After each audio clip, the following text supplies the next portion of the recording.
Welcome to episode 9 of the Future of Healthcare podcast.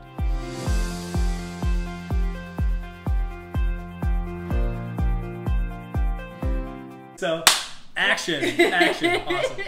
Well, welcome back, everybody. Today we have a very special guest. We have Jodie Baudek. Thank you for joining me today and joining the rest of our the Future Healthcare community. So I guess just to start, welcome in. If you want to introduce yourself so we can get to know you a little better. Hey guys, my name is Jodie Baudek.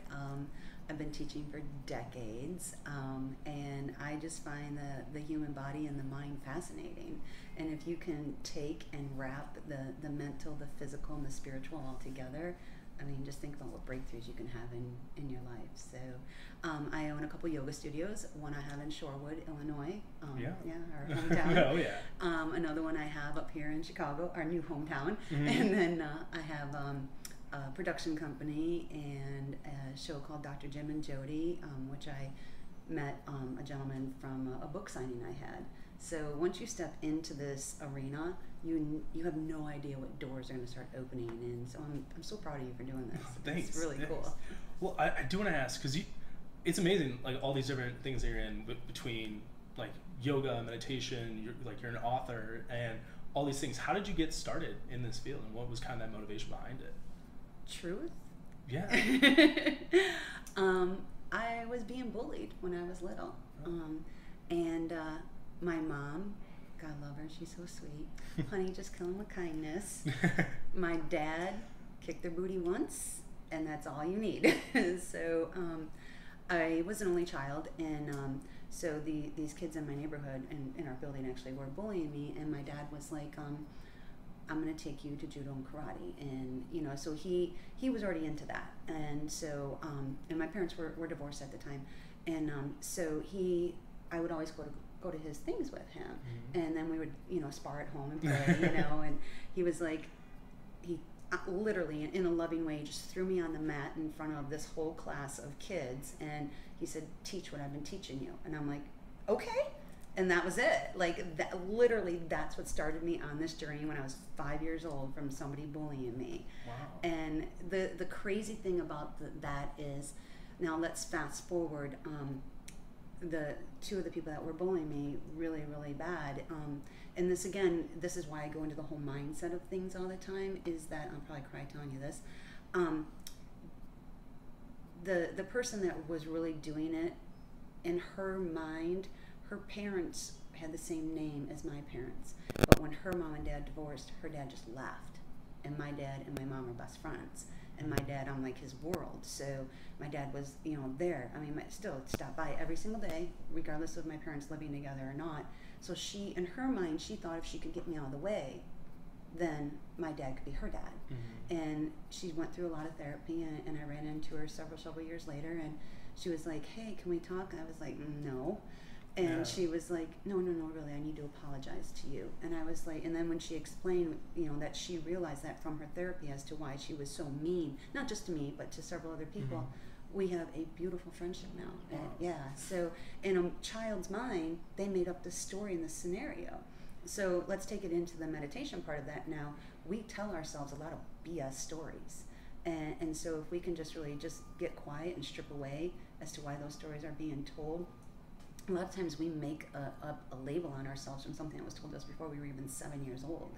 And so, I thank her mm-hmm. literally for being a bully at that point in my life, because it took me onto this. Mm-hmm. And, so you just have to be real careful as to your words, and, men need to step up and be men, and, women need to step up and call out the men. And mm-hmm. I love men. Yeah. So, but, people who have children sometimes don't realize the effect that they're having on people when they're bickering over stupid adult stuff, which a child doesn't need to see. Yeah. And I love how you drew everything that you're involved in now back to an instance that happened to you in childhood. Right. And it's something, because so much of what we are as we grow older is, and I'm realizing this more and more now as I'm leaving college and kind of jumping to the real world. So much of who we become is rooted in things that happened to us when we were very young. Yeah. And goodness, dropping things. He dropped the mic, guys, because he was like, "That's it." But it's it's kind of a space that's in like healthcare and everything that almost has been ignored for a while, and one reason why I wanted to have you on and talk about it is because it is having a spark recently. It's kind of having this big revival and a lot of attention by a lot of different people, and it's something that I find fascinating. So have you kind of seen that recently? Yeah, oh gosh, I mean, if we could get this movement happening and reach these kids now, don't get me wrong, I mean, I attract doctors, entrepreneurs, and musicians, and I think because we all have a lot of inner child in us, and especially when you're creative and your left brain, right brain, like you connect to somebody who lets you embrace your inner child. So I think that if we can grab people when they're younger and teach these kids, I mean, think about if you would have never started working out, because obviously you're a workout buff. Yeah.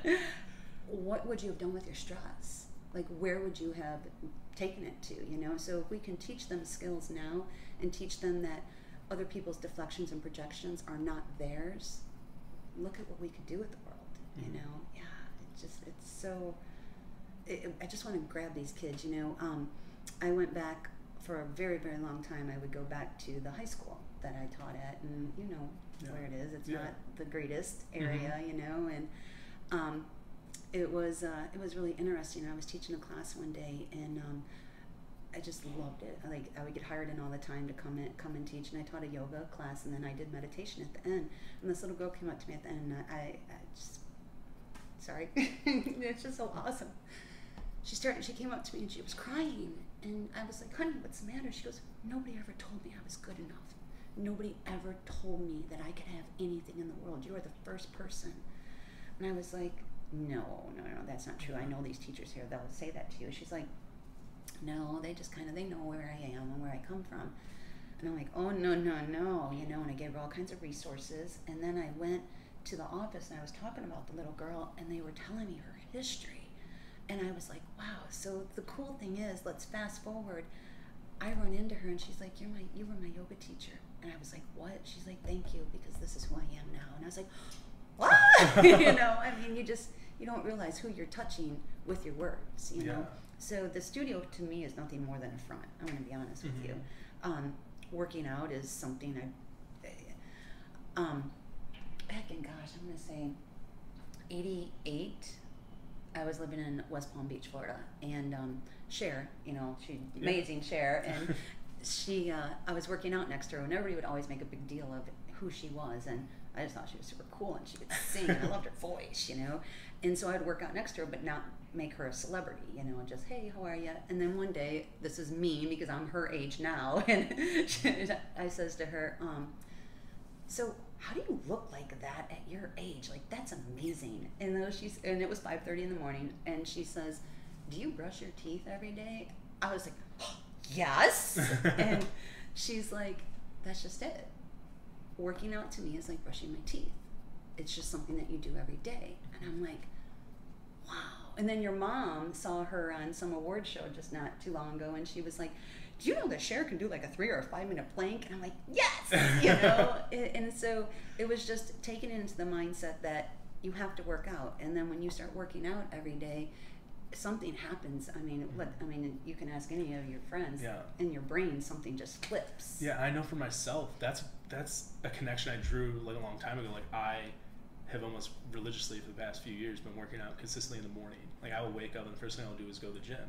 And I can tell the difference between a day that I go and a day that I don't go, and that has driven even more to like the food I eat and how I feel. And I can literally tell you, like, if I don't go to bed at a certain time, or if I'm like spending too much time doing this and don't get everything in place, I know how I'm going to feel, and it's really important to me. Like, working out is almost a therapy for me.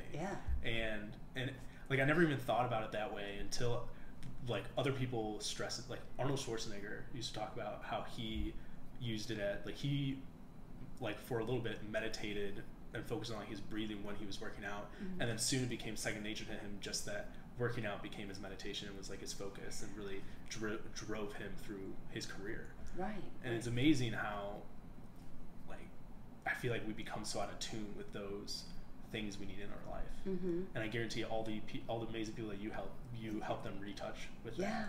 You know, and it's like, you can't, back home, it's like you can't walk 2 feet without somebody stopping and saying, hey, and I appreciate that so much, you know, and it's wonderful. People sometimes confuse meditation. I'm really glad that you brought that up, because people think that you have to go home and be all woohoo, and you don't. Meditation can be your run, it can be your walk, it can be breath work, it can be an actual meditation. It's just really just clocking into you, just being present at that moment, and just, that's it. You know, it just, and breathing, actually breathing, which is big. I'm really focusing up here on more breathwork meditation type. There's yoga studios everywhere, and I bless every single one, and that's my career also. But I want to bring something a little bit different, because that's where you really start reaching everybody. You get them to move, but then you take them down shavasana or meditation, and it just lets them sit there for 15 minutes, for an hour. Like, we do hour classes of strictly meditation, and people come in and they're like, I can't believe I'm paying you to sit here and basically lay and you talk to me, and with my eyes closed, and I know that I'm going to go someplace else, you know, either fall asleep or, you know, just go into a meditative state, but it makes them accountable. And, you know, so that's something really big, is finding an accountability partner also for everything that you're doing. And just be careful who you share your dreams with, because you want like-minded people, you know, to, like, I wouldn't, if you ate cheeseburgers all the time, I'd be like, so, can we talk? And especially with what your mom does, that probably wouldn't fly. Yeah, exactly. But, you know, then you'll start noticing that once you start peeling away those layers and really starting to take care of you, a lot of your toxic relationships that you really don't even realize are toxic just start falling away, because you're not feeding those anymore with those negative words and that negative mindset. And, you know, it's really a neat thing that happens. It's like a snowball. If you can't see my fingers, guys, that they're rolling here. Well, as you kind of said, you're focusing a lot more on breathing now, but in your like personal career, like what, with everything kind of shifting around, the advancement of new technology and all these things in our space, where are you kind of moving towards or putting a lot of focus on right now? Oh, nice. Look at you with your questions. I like it. Truthfully, by January, I will probably only teach 1 class a week, and that might even be via me Skyping in on them, you know. I want to get on stage and I want to speak. I have a book that's about, can I say it? Yeah, go for it. Okay, so I had a book number 1, and it basically, it's called Psst, I Want to Get Out of Your Own Way. So kind of like poking, like, Psst, hey, you're in your way. But if you tell somebody you're in your own way, they're like, oh, I'm fine. What do you mean? I'm fine. So what I did with every single class that I have, I ask 3 things at the end of every class. What are you grateful for? What's a goal you have, and something that you like about yourself? And it's really surprising that people, the hardest thing for them to say is what they like about themselves, because you got to dig deep. We're so used to figuring out what's wrong that if you just start and look for what's right, that's going to draw so much more of what's right into your life and shift that mind for you. So did the book, great, fun, sold tons of it, it was amazing, but then I wanted something more with it. So book number 2, it will probably be out by the time that this goes out. Oh, wow. Yeah, I just signed off on the artwork yesterday. It worked. Wow. Yeah. Also a follow-up. Yeah. Okay. And then it is stories of people that actually, they came in, they did the work, we watched them through the whole thing, and they gave me their stories and their testimonials as to how their lives shifted. Wow. And it's just, what are you grateful for? Just being in that place of gratitude, you know? So that's my thing, is like, I just want to, I did a Women's Global Summit, and all these ladies are sitting there and stuff, and I was like, get up. And they're like, what is it? Oh no, we're going to do some squats, because y'all are sitting here way too long. Like, let's do some squats, let's move around, let's stretch. And then I started talking to them, and as I'm talking to them, they're laughing, and they're just flipping their mind into, you know, when you're at a conference, like we'll be at this weekend, it's like, oh my gosh, here we go, you know, and you're trying to take notes, but then you start shifting, you know, so this way it's just popping them up, making them move, and then let's get into that whole, let's feel great about life. Yeah.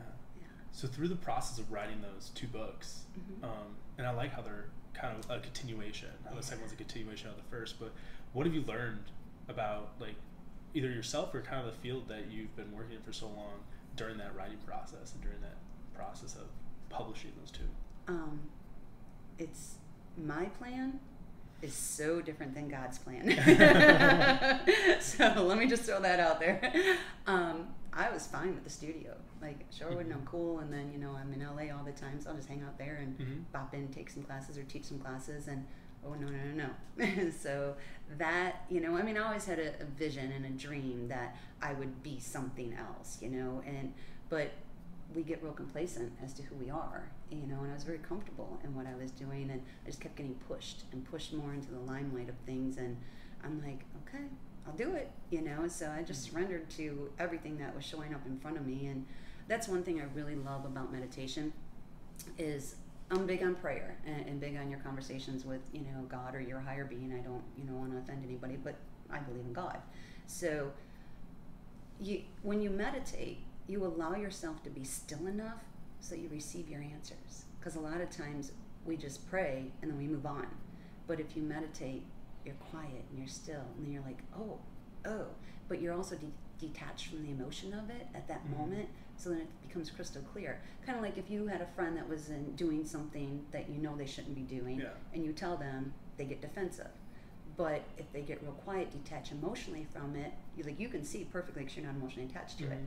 They detach emotionally, and then they see, and they're like, oh, yeah, all right. So yes, that's what I want to do, and just reach the masses, millions, you know. I didn't realize that I was in my own way too, to be honest with you. And that's how Dr. Jim and Jodie got started. Jim, we had gone to the Steve Harvey show right here. Oh, wow. Yeah, like literally, you guys, if you look out, that's the NBC Towers right there. Is that really where the show is filmed? Yeah, it was. Right there? Yeah, oh, wow, I didn't know that. Yeah. Oh, okay. And so we went to the show, and I had actually met him at my book signing, and he just came up and asked me some questions, and I challenged him to write a book. And I don't know this guy, and with something said follow up with him. So I got in the car, and something just kept saying make sure you follow up with him. So I literally put in my phone X amount of every single day to shoot this guy a text. Some guy I don't even know, you guys. Like, and you know how you have, especially in this field, like you have people that you meet, and then you know, and then that's it. This one, I was like, I have to follow up.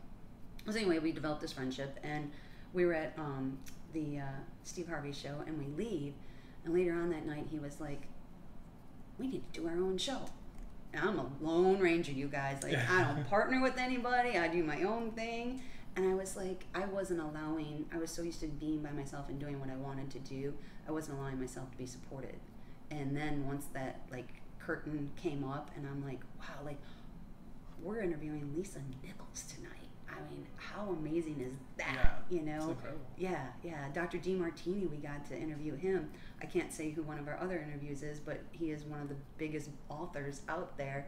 I mean, just all these people are just showing up in our laps, and it was supporting, having a whole nother realm to support yourself, you know? That's why I love what you're doing, is reaching out to all these different types of people in the healthcare. You know, it's fascinating. Yeah, because the reason behind me reaching out to all these different types of people in different types of fields is because I want to expand kind of the definition that when we think of the healthcare system, when we think of healthcare and improving the current state of what we have right now, is we need to broaden that definition. We need to broaden what it means to be healthy and what is required. And that's what I love, because it wasn't until recently that I really became enthralled in like meditation and yoga. I remember the first yoga class I did was in high school, and I was the only guy in the class, and it was one of those things, but it's becoming so, like, I don't want to say mainstream, but it's the easiest way to describe it. It's becoming very mainstream now, and like football teams and all these professional teams are hiring like people to lead meditation and lead like yoga for all and they're seeing the benefits and the improvements. So, and I kind of want to start moving this direction right now, where since you're looking to really engulf yourself in the space and start really talking to a broad range audience, you must have a lot of insight into like where you see the space of yoga and meditation and like self-understanding. Like, where do you see that evolving? It's preventative medicine. It really is, you know.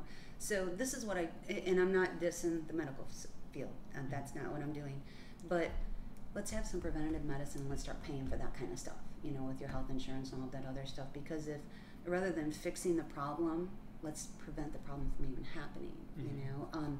I've trained so many professional athletes, and the one of them, he picked up, or he took off 3 minutes off of his stride, And he was like, it was that meditation. He's like, I just clicked into this zone, and all I heard was your voice. And that's all I kept playing in my head, because at that point, and this is before we had our earbuds and all that other stuff, he's like, your voice, that's what took me to the end. He goes, and I kept winning, you know? It's just, if the medical field is definitely about money, we know that, you know, so, but let's throw some money in a different direction, you know, and be preventative. I'm really surrounded with a lot of chiropractors. Obviously, you know chiropractors too, and it's interesting, you know. People have their own takes on it, you know, but again, it's preventative. You know, let's eat right. Let's, you know, 80% of it is what you put into your body. So I buy grass-fed organic, you know, and people are like, oh my gosh, how can you afford to eat like that? Well, do I want to afford to eat like that, or do I want the medical bills later because of all the pesticides and all that other stuff that goes into it, you know? Yeah, it's one of the hardest things to really help people think about, the long term of, you will spend tenfold what you will on medical expenses than what you will on a healthy diet or a healthy lifestyle. And there's so many things that are coming up that are being brought to the forefront of like trying to switch to a more preventative method in healthcare, because the current state is not sustainable, and people are realizing that. And there's push to encourage primary care providers. There's push to there's a thing called, have you heard about the FIT Act? That's the FIT Act is this act that's being pushed through Congress right now, or attempted to, and it's being sponsored by a lot of people who are in charge of healthcare facilities. And it's actually, you get a tax break if you have a membership to, like, I don't know the exact specifics of the law, but kind of the base of it is, if you have a membership or go to a healthcare facility and meet certain standards, you actually receive a tax break. Stop. I think that's wonderful. Yeah, and it's definitely something, I just heard about it on a different podcast I was listening to, and it's like currently being pushed through right now, and they're really striving to do it, because I don't believe that this changing the Affordable Care Act or however is really it might be a solution to some of the problems, or it might worsen some of the problems, but the true solution is exactly what you were describing, is that preventative side, like finding ways to truly save costs. And you have to save those costs way before you even end up in the hospital. Absolutely.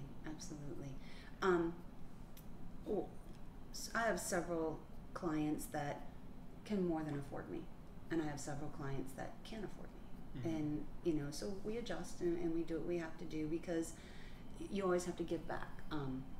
So my clients that can afford me, their concept on that is, because they're very high-powered people, extremely stressed in the corporate world, you know, entrepreneurs, and they're like, if I didn't have you, I would probably be out drinking, I would probably be not being a good family person, all of those things, you know. So going into that, and that's that preventative of it, you know. One of my clients, he's really, I mean, he's been arguing with Mayo, because he's like, this Pilates has helped me more, cause the studio is yoga and Pilates, than anything. Like, this is making me healthy, so why isn't insurance paying for that, you know?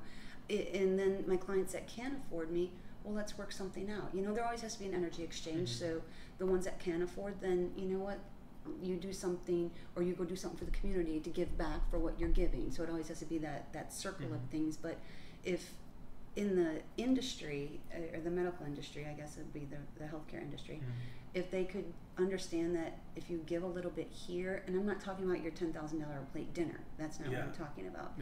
Going and doing a little bit different things and reaching out. Like we did a project last night over at the Bean, and it was phenomenal, and all these people just showed up, and it was fun, you know. And I mean, it was 95 degrees and people are jumping everywhere and doing stuff, and it was just great, and that great energy. And there was probably 100 people there, I didn't even know but 3 of them, and I was just like, this is fabulous, and it just left such a great feeling. And then all these other people got invited to do things, you know. So again, it goes back to creating that movement, and just, if you feel good, I'm gonna feel good being around you. But if you're being a jerk, and if I don't know that you're being a jerk, and I'm gonna take it personally, or someone's deflecting at you, that changes the whole energy and the whole space and how other people feel. Yeah. And then think about that, all that stuff that runs through your head, you know, and we have enough chatter as it is, and then we get bombarded and be bombarded. So many of the corporations are really looking into, you know, I get hired in all the time. Can you come in and teach a breathwork class? Can you come in and teach meditation? Can you come into yoga? Can you just come and talk? Hey, can you record yourself? And so that we can play this on our morning call every morning. Absolutely. Wow. Yeah, I have a lot of corporations also that they give their clients or their staff X amount of dollars as long as they show up at my studio twice a week. Wow. Yeah. That's incredible. Yeah. And one of the things I want to ask as you were talking there is you're kind of describing how this understanding that people are starting to gain of being around people who are like feeling good will make you feel good as well, and this whole psychology behind having a good mental state. And it was almost something that like long time ago was almost intuitive, where people like we didn't understand it, but it was something that was just done. And in, you know, the recent years where we live today is so much commotion, we've detached from that. But like have you seen like more understanding? Because you were kind of describing pretty in depth, but like where's kind of that research at? Where's that understanding at now? Or like where any type of thing exciting you about going on? Yeah. I can't drop all the nuggets, but yeah, you know, and what you're doing right here, how many people? Millions. I mean, let's think about globally. We're not just in our bricks and mortar, you know. I mean, how many people are in our town? That's all we could reach, you know. Now, globally, I had a radio station for a really long time, and I had 5,000 listeners that would click in every single Monday morning, 9 o'clock, and they were from overseas. And I'm like, that's so cool. Like, you don't even realize that you're reaching them, you know. And just stand in your purpose. And if you're being pure of heart and you're doing what you're called to do, it's all going to unfold. You know, I mean, we were just talking before the camera started rolling about all the people that are like, yeah, I'll do that interview, because what you're doing is right. You know, you're stepping into your greatness, and don't let anybody hold you back from that. We were talking too before the cameras came on. He was asking about the studio. So I had grabbed the name Essence of Life in the late 80s, and then that's the name of my studios. And then when I opened the studio, I was told in 1 year I'd be closed down because this town don't want your woohoo stuff. And now look at us, you know. Yeah. We're kind of like the go-to in town. So yeah, and then we opened up here, and I keep turning down offers to open up other places because I'm going in a little bit different of a direction with some things. And you know, and here's the one beautiful thing is that a lot of times people, they have a gift or they find something, but they want to hang on to it because, oh my gosh, what if somebody takes my idea? But if you have a gift, it's meant to be shared, right? Because think about how good that you feel being able to give somebody something, right? But then if someone keeps telling you, no, that's okay, and they're not accepting and thanking your gift, then you're not going to give that gift anymore. So if you find yourself, when you start giving this gift that you have, that you're attracting all these other people that want to give it to somebody else and give it to somebody else, and it just shares, and it creates this beautiful light in the world. Yeah.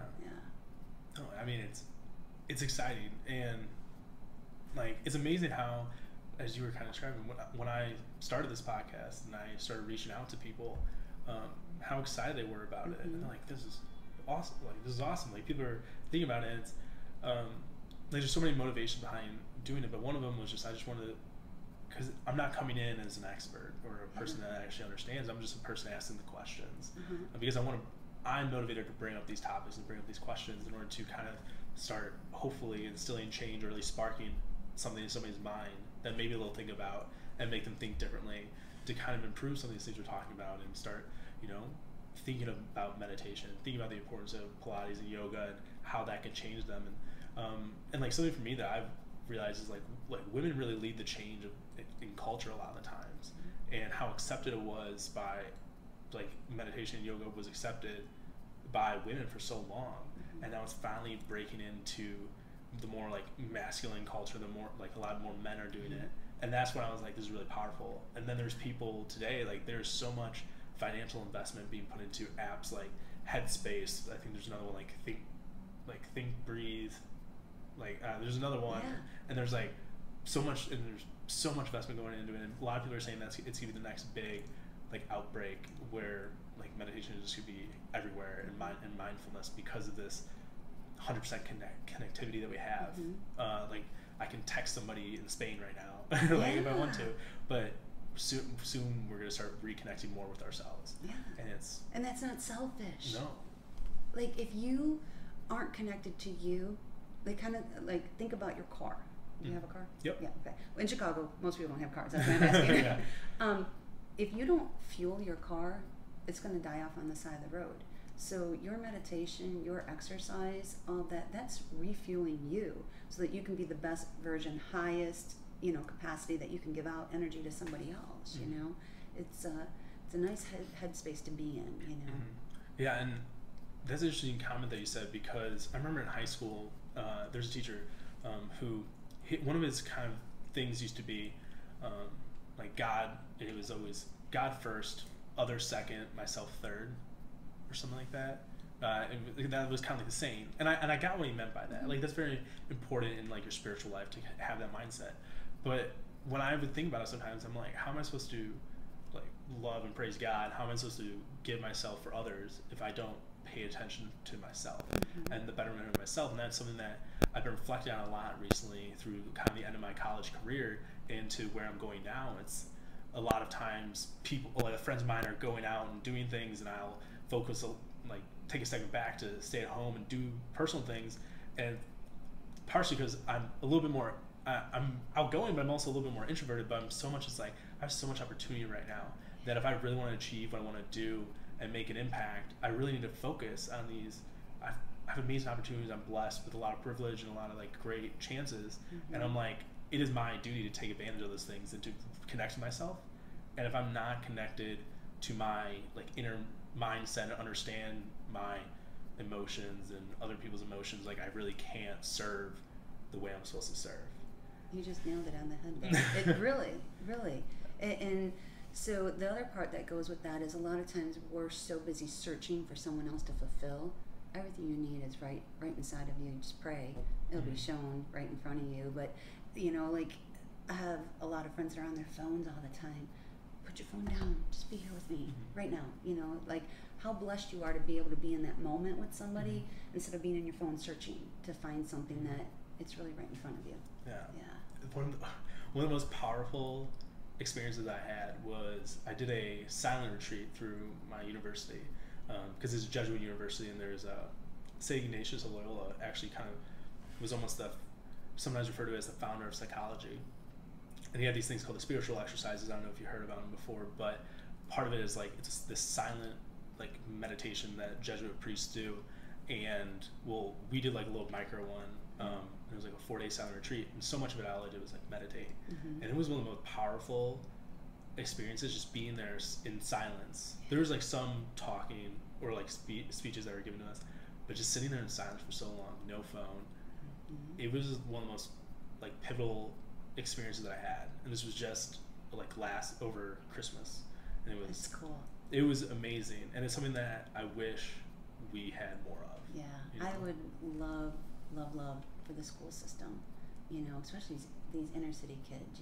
I mean, book number 1, my friend Eric in New York, he teaches in the inner city, and he, on his own dime, keeps a lot of the kids after school and feeds them because they're in survival mode, And so I sent him a bunch of the books, and he used that for these kids so that they could look for something right every day, and like just the change in their mindset of knowing that there's something else out there, and teaching them meditation and being quiet, and just feeling safe.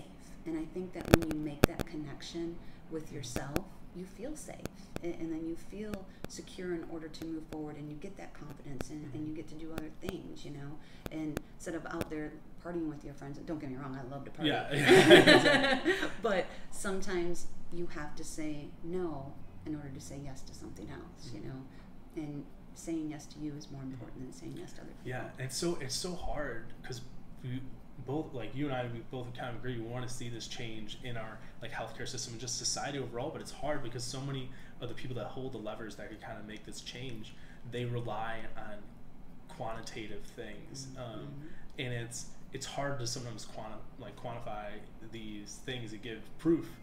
So I'm interested to see over these next few years, as more attention is given to it, how like these like big movers kind of start moving in the space, because and like I see this a lot of hospitals now and a lot of healthcare organizations are kind of grouping together, and these players in the system are getting more and more consolidated. And I'm like, if one of these big players realizes this and really invests in their community to instill wellness programs and these type of things, it could cause like great change, a lot more awareness to the space, and it's exciting. Like, it's exciting to see where it's going. It is.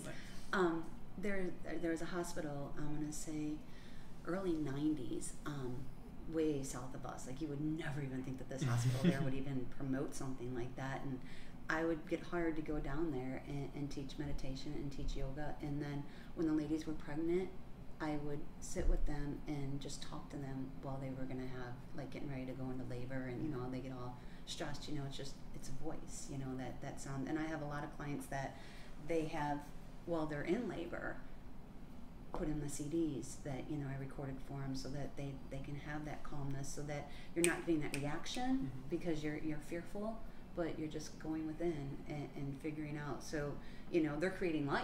You know, they gotta be present and do it. You know, you're creating life. You really are. You're creating a life to a movement that is going to change the world. You know, like when you were sitting there talking about, like, you're not the expert. You know, the only thing I'm running through my head is, okay, Napoleon Hill. You know, I mean, you just grasp everybody's information. That makes you the expert, because then you're just a sponge. Like this weekend, you're going to be a sponge. Just so much that is going to happen. Yeah. Is there any, like, you've had amazing experiences with tons of clients, but is there any story or anybody that really pops out to you that kind of made you think differently of the work that you do? Every day. Yeah. Really, there is not a single day that goes by that I don't get a thank you, I thought about you, your intuition is spot on, thank you for your relentless support. You know, I couldn't give one person any more credit than the other one, because each soul is just as important, you know. So yeah, just every day, how much gratitude is just in that, to know that you touch somebody's soul, you know. No, it's powerful. That's amazing. It really is, you know.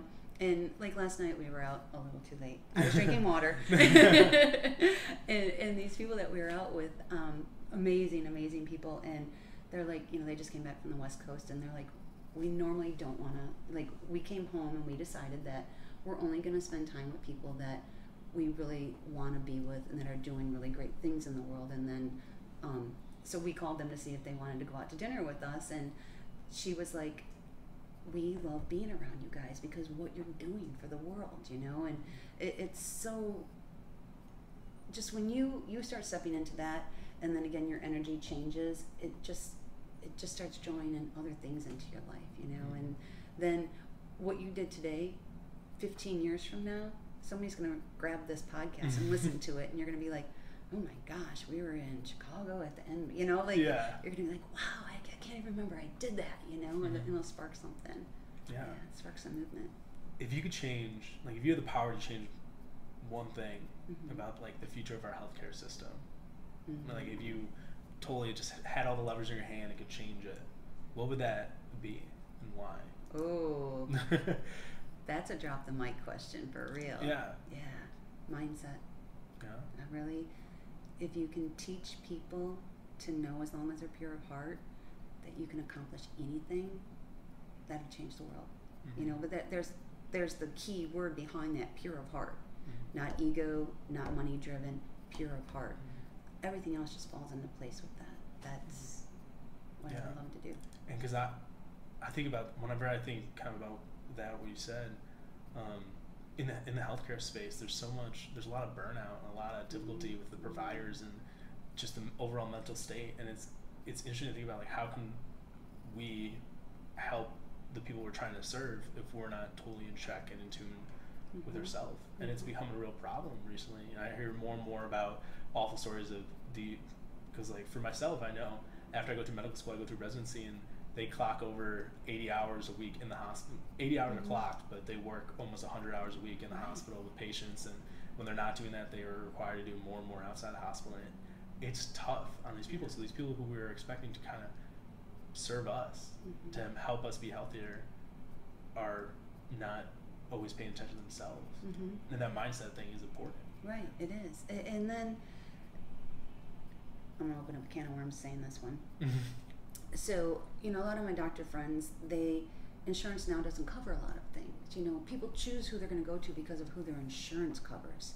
And so many of my friends are like, I just want to drop it and just be, you know, no insurance, because I want to spend an hour with my client, or my patient. I call my people clients. Yeah. But I want to spend an hour with them, and I want to know about them.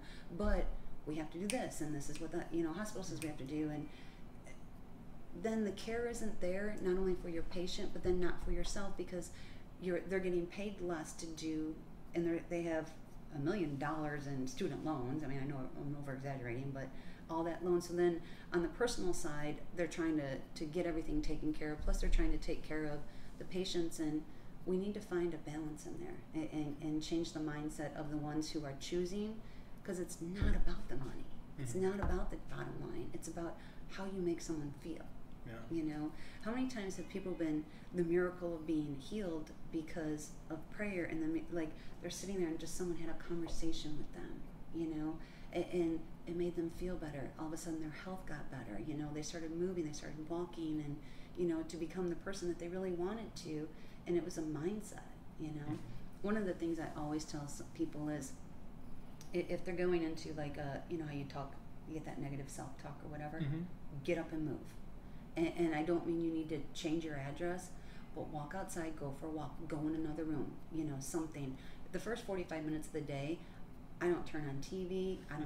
I actually turn my TV off at my house. Like, I canceled my satellite provider and everything. I don't watch it, you know? I mean, I do YouTubes if I want to see something.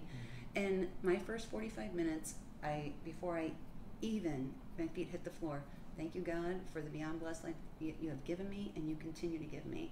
I start saying my intentions, you know, I love on my baby dogs, you know, and I play catch in a meditative state, and just, I take that first 45 minutes, drink my coffee, and let nothing, not even my phone, not the radio, nothing, just being in that moment, and to draw that in, to have that self-care. So if we could get people in rituals or habits of that, like you said, you work out, you know, and I know that you listen to podcasts when you work out, you know, and that's just find some motivational, find some mentorship, find somebody who's 10 steps ahead of you, so you don't have to go through all the nonsense I went through, and to do stuff, you know, get some coaches, you know, surround yourself with greatness so that you can show your greatness, so you can teach somebody else to show their greatness and turn up the light in all these people.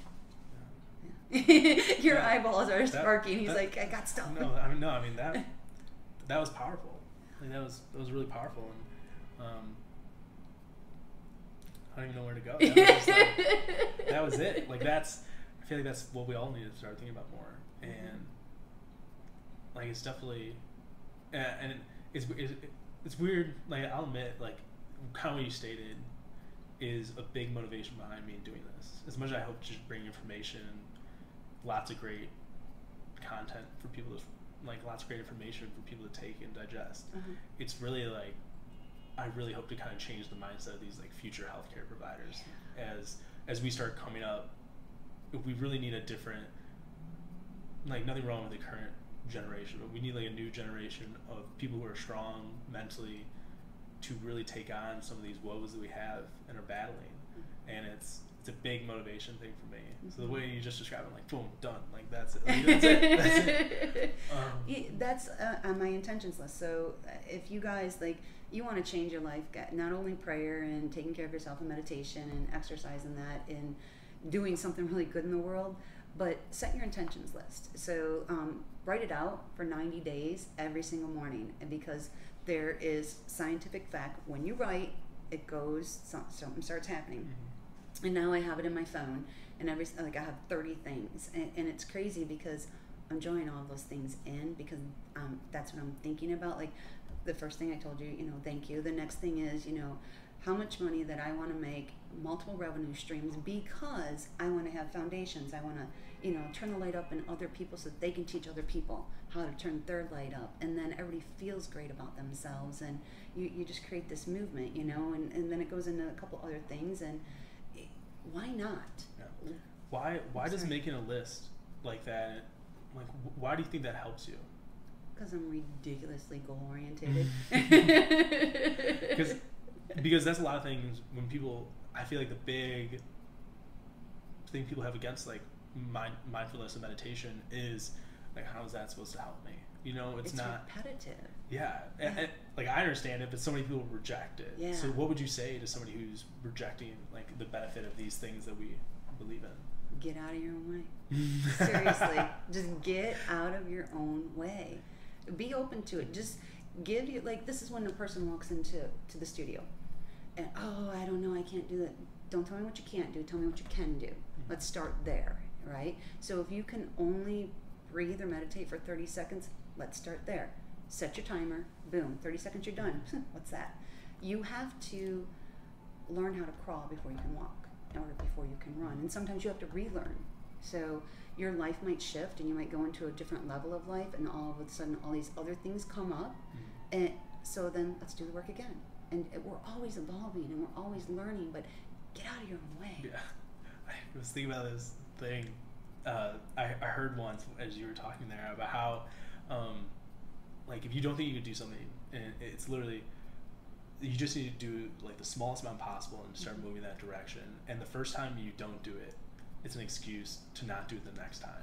And as I like started thinking about that and implementing it in my life, when I started, I was like working out has never been like a difficult thing for me, but being very consistent with it and consistent with the plan, it was always difficult. So I was like, okay, what is like the smallest increment possible? And I was like, oh, just getting to the gym. Yeah. So I just want to, literally the goal was, when I started like becoming really like religious with it, was I just need to get to the gym. And I've like confessed to small little people where I'm like, there's been days where I've like walked to the gym, put my shoes on, ready to go, and I'm just like, I'm not feeling it today, and I just left. And like, and there's people in there, like, you, like there's friends in there that definitely saw me, and they're like, you just you're leaving, you just got here. And I was like, I'm just not feeling it today. And at the same time, like, if you start looking at that as like a failure, you start feeling bad about it. But ultimately, it's like, I think of it as like a success because I got there and I was intentional to get there. Right. And I feel like there's so many more people, as you said, like, I can't meditate. It's like, just sit there for 5 seconds and reflect on something. And then after that, let's go from there. Yeah. The reason I did book number 1, it's 31 days to get out of your own way or rock out with your bad self. And because 31 days, it becomes a habit. Just like Baskin Robbins is 31 flavors. You're not going to forget that, so it becomes a habit then, and there's days that you're like, I don't want to do it. Like, I just committed to doing, we did an interview with one of my friends in LA, and she challenged everybody to do 30 days of breath work. Now I can tell you, I get up, like this morning, I got up at 4:30 in the morning and went to work, came home, showered. Here, we're going to be gone all night doing our stuff. I am going to go back and I'm going to take a half hour and I'm going to meditate and I'm going to do my breath work because I promised myself that I was going to do that. But during that 30-day challenge, it's like, oh, people are naturally competitive. A lot of people really are. So a lot of times I'll do it as a challenge to them, like, not only get out of your own way, but I challenge you to do that, and look at, like, your little sportsmanship. If you guys could see him right now, his eyes are sparkling, he's smiling, so a lot of times if you see somebody in their life that is struggling, you would just have to figure out your verbiage with them and figure out how you need to show up for them to have them show up for themselves, and then give them a challenge, or, hey, you want to go for a walk with me, or do something like that, and you can change a person's life. Yeah. You really can. And since we're kind of teetering around the topic, like, since you've been like teaching people for so long, what would be? I'm 29. No, I'm not. But you're very good at what you do, and what Thank is you. For all the people listening who haven't maybe entered into the space of meditation or entered into the space of Pilates or yoga, what would be just one like snippet of advice that you would like give to them as possibly they enter that space? no one is looking at you. No one is judging you. You know, so many people come to my place because, you know, and I was a gym rat forever. I have taught, and I am certified in you name it. I've been teaching it, you know. I got certified from the girl to teach kickboxing from Mortal Kombat up here in Chicago, like forever ago. Like, so I was not always Zen. And there's still days I'm not always Zen, you know, but people get so wrapped up in their head that they have to look a certain way to go someplace. They have to have the right clothes to go, you know, like a lot of people will be like, well, we like to come to you because, there's no judgment here. Mm-hmm. Well, I created that space not to be judgment. But really, most people are so wrapped up into their own heads, they're not even looking at you. They don't care. And if they are, shame on them. Yeah. Really. Don't take it personally. Mm-hmm. There's a great book that I think, I could give you list of books, but there's a really great book, and we hopefully will be getting his interview pretty soon here. It's called The 4 Agreements, and it's phenomenal. It's this simple, you guys. Don't take anything personally. Always be impeccable to your word. Always do your best, and never assume. You know, think about it. You could live such a blessed life. Impeccable to your word. Yeah, all of it. Yeah. Yeah. You know, it's simple, guys. We make it so hard. Okay, now I got to go out and get the best shoes. And I got to go out and get my socks, and I got to do this. No, just show up. Just like you said.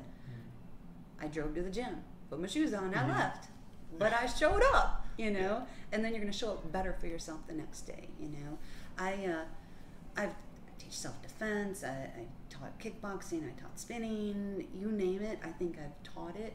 But I love the space, the yoga and the Pilates and the meditation. Even in book number 2, it'll state that when you dance, whatever, anything that you can possibly think of, I've taught it. And at the end of every single class, whether you realize it or not, I'm just going to stretch you out, guys. Yep, that's it.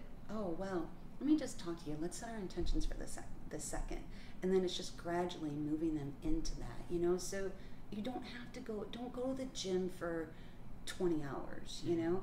Like, my friend had a really great thing. He said, go grab a couple canned goods. Hopefully you don't have canned goods in your house. I'm just going to throw that out there. Or go grab a couple bags of frozen peas or something and just do this. Just start your movement, and then it'll roll into something else, you know? You can walk a block this week. You can walk a mile next week, you know? You just got to start. Yeah. Well, I think... like you shared so many insights today, and just so many amazing things. I only really have like one question left, because I feel like we could go millions of places with it, but it's amazing. But before I kind of get into it, do you want to, because you're coming out with your new book, and you got so many great things going on, so like where can people kind of connect with you and like talk about your book and talk about what's coming up? I love it. So I'm gonna throw this out there, because you guys, because I am a big believer in there's no such thing as a coincidence, right? So as he's setting up the camera and stuff like that, Lewis Howes dings in, and I was like, So it's crazy, because like Lewis Howes is somebody that I would love to interview. And so we kind of like each other's stuff, you know, whatever, on Instagram. I went to Super Soul Sessions, Oprah's Super Soul Sessions, August 6th. I didn't have a ticket, not at all. Okay, so it was kind of crazy. I don't have a ticket. I go there, I'm trying to scout the ticket. They're sold out. Some lady hands me a ticket and she says, here you go. I'm like, what? Okay. So I always try to sit the first 10 rows, because I'm squirrel, like I gotta look at everything and what's going on, where if I sit the first 10 rows, like I just focus in, and then I study who's on stage. So then way back, and I get sat next to this lady, and I fell in love with this lady. So here's how this crazy thing works. So this girl gives me a ticket, and I'm just so excited, you know, to be watching all of this. All of a sudden, I see this guy, and I'm like, hey, that's Lewis Howes. So I walk up to him, and I'm like, hi. I said, my name's Jodie Baudek. He goes, Instagram. And I'm like, yeah. And it was so crazy. I go, my partner was just out here last week, and he was trying to run into you somewhere. I said, we would love to interview you. He's like, absolutely. And he goes, let's take a picture so then I'll remember, you know, and I haven't reached out to him to do it yet, you know, because I'm not out there. So then that happened. Then I like a big vision I have one day is to be on stage with Joel Osteen and Pastor Gray. I'm sitting next to this lady, and all of a sudden, and the reason I'm telling you this is because you put it out there and it happens. Yeah. So I'm sitting there next to this lady, and she's just in love when Pastor comes on the TV or on the stage, and she's dancing. And the lady's late 60s, early 70s, and I said, man, you are like a schoolgirl. I am loving you dancing like that. She's like, that's my baby. I got sat next to his mom. Lewis's? No, Pastor Gray's mom. His mom. Yes. So then we're talking, and then she gives me an impromptu interview right there. Crazy. So then, and then I filmed her, like, I said, do you have any words you want to say to your son? And I will never share that because I just filmed it, and then I emailed him. And his assistant sent me a letter back, you know, it was like, oh my gosh, I can't believe that somebody, I said, I will never make that public. It was just beautiful words that a mother said to her son. And then she gave me a lot of just really great advice for all the single moms out there, you know. And then they're at Maston Kip, crazy about Maston Kip. Like, and as soon as I walk in, he's the first person I seen. And I was like, Maston? My friends from here, I won't say here, I'm just pointing out to the side, were there, and they're like, I can't believe that you're here. We would have given you a ticket had we known that you were going to come. And I'm like, well, I didn't know you guys would be out here.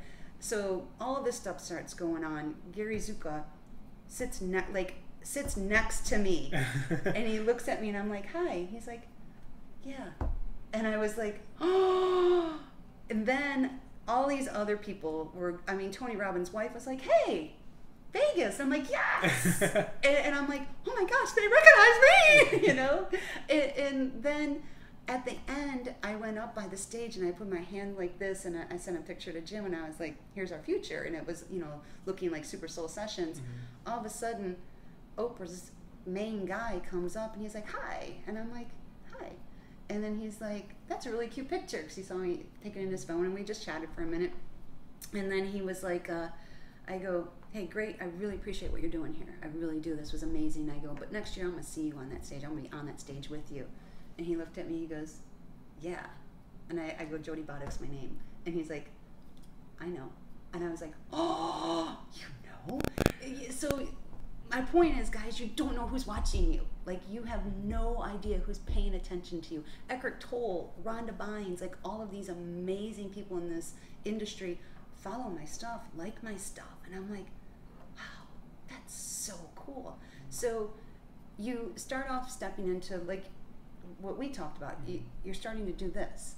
Then all of a sudden this door opens up, and then this door opens up. So I wrote a book. To me, I'm like, oh, okay, I wrote a book. Next, check it off my list. You know, it's on my bucket list. Yeah. But that allowed me to step into another space, which allowed me to step into another space, which you're just going to keep evolving and keep growing. And, you know, book number 2 is just one of many, you know, because I'm going to have you do it. Let's do it. I'm going to challenge you. Guys, you got this on camera. He's all red now. He's looking at me like, shoot. Yeah. You want to do it? The first time we talked on the phone, I do have to admit, you blew, like, I had a kind of a vision of where I kind of put this and my goals and things like that, and you multiplied them. That's awesome. Literally, you made me start thinking about it. And in that conversation, you brought up the first time this book. And you're like, you're going to write a book. I'm like, what? I'm not going to write a book. You're like, you're going to write a book. Like, it's easy. You're going to write a book. And I was like, I guess I'm gonna write a book. And like, people listening now who know me, they're like, you're never gonna write a book, because I can't. But you can. I can. I love it. So yay. We'll see. It might be a while. That's okay. Well, let's not give it a while. Okay. Let's just set a date, so then your listeners will. Well, I guess I would say the deal will. No, that's just an excuse. I'm just gonna make an excuse. I was just saying, like, medical school's coming up and everything, but that's just an excuse. We'll see. 2 years. 2 years. What's today's date? It is July 21st. July 21st. 2017. Okay. Can we shorten that up a little bit? Because your greatness is going to really roll. I told you how to do it. I mean, we can make it happen a lot faster. How about you write it within 6 months? Write it within 6 months? Within 6 months. Just a rough draft. Okay. We'll have you published in 2 years. So then your action steps. 6 months would be end of January. Okay. Is that 6 months? I don't know. Math is hard. I know. Let's talk about the human body. I'm good with that. Math, I'm like, February 1st. February 1st, rough draft. Rough draft. And it doesn't have to be a monstrous thing. Just 150 pages. Just 150 pages. They can be large typed. Okay. Done? February 1st. You hear that, guys? 2018. 2018. Yay! Oh my gosh. Okay. Yeah. And then, because it's a process. It really is a process to get it all done and edited properly and all that. Yeah. And then 2 years from today. Goodness. Oh my gosh. Okay. Wow. Well, yeah. It's scary though, isn't it? It's frightening. But then commitment's frightening. It is. But there's such a freedom in commitment. Like I have a fear of commitment, trust me. But once you make a decision, you make it right, you commit to that, there's a freedom in that because you're like, oh, I want to do this, but but now you just committed. So now the doors are going to open for that to happen for you. Taking it in. Yeah. Taking it in. I'm already introducing you to somebody tonight, so I kind of had a little plan with this one. Oh, goodness. Well, I just want to say before there's a last question, but I just say thank you so much thank you so much for coming on and for sharing everything with us. And this has definitely been my favorite one so far that I've done. It's been incredible. I mean, you definitely bring a lot of joy out of people that you're around, and definitely just the first time talking on the phone, as I kind of said, just sparked my mind and really got me excited. And as you were saying, so many of your clients see that too, and so many people that you work with. And I wish you the best as you continue to try and impact more and more people. That's incredible, and I'm very excited to see where that goes. I'm excited that you're on board with it. Yeah, no, it's gonna be great. It's gonna be great. And now you made me commit to a deadline, which is incredible. And I enjoy surrounding myself with people who hold me to higher standards. And I like that. So accountability, and I like that. So thank you. Yeah.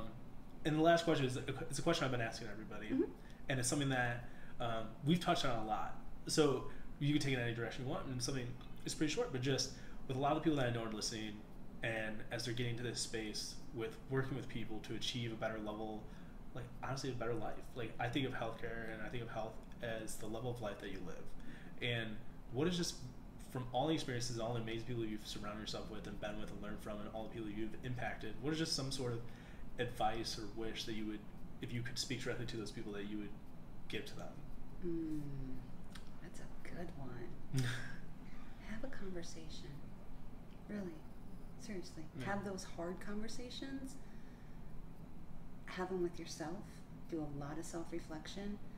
And then have conversations with people, and they're either going to support you or they're not going to support you, but have the conversation. Because sometimes we make up stories in our head, again, we're going back to the mindset, that aren't really true.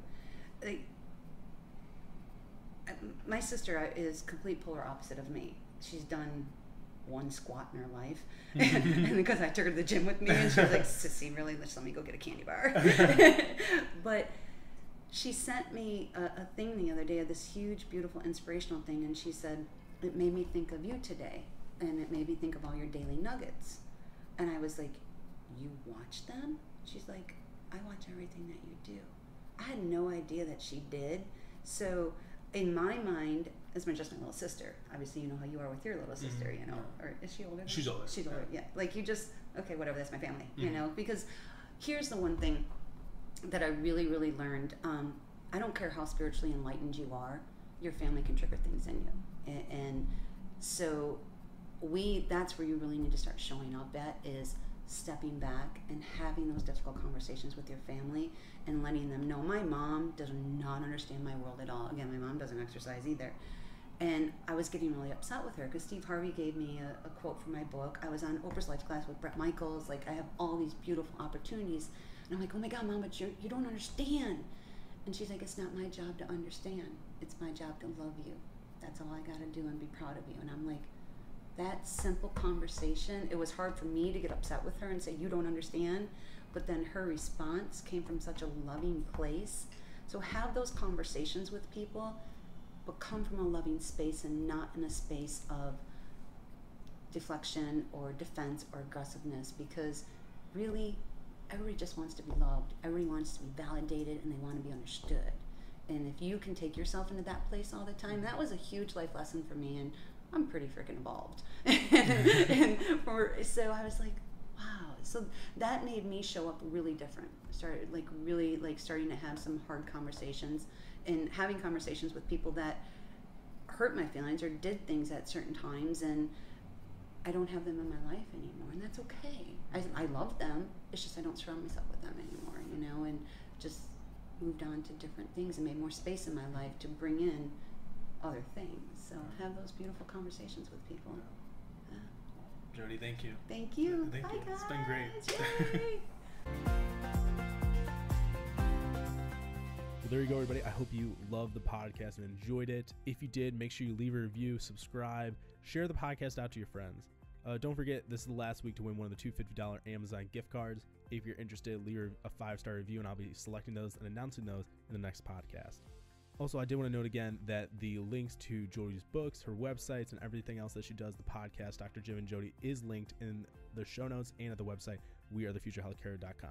And as I like to reiterate each week, this is not just a podcast where I talk about these topics and that's it. Let's continue the conversation. Join us on the Facebook page at We Are The Future Healthcare on Facebook. Friend me on Instagram and Twitter at Nathan Dollinger.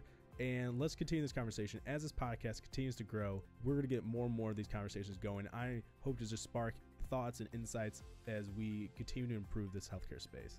And with that said, I hope you all just have a phenomenal day, an amazing week. Spread a little love out there. And once again, I'm Nathan Dollinger, and I will be here next time at the Future of Healthcare podcast.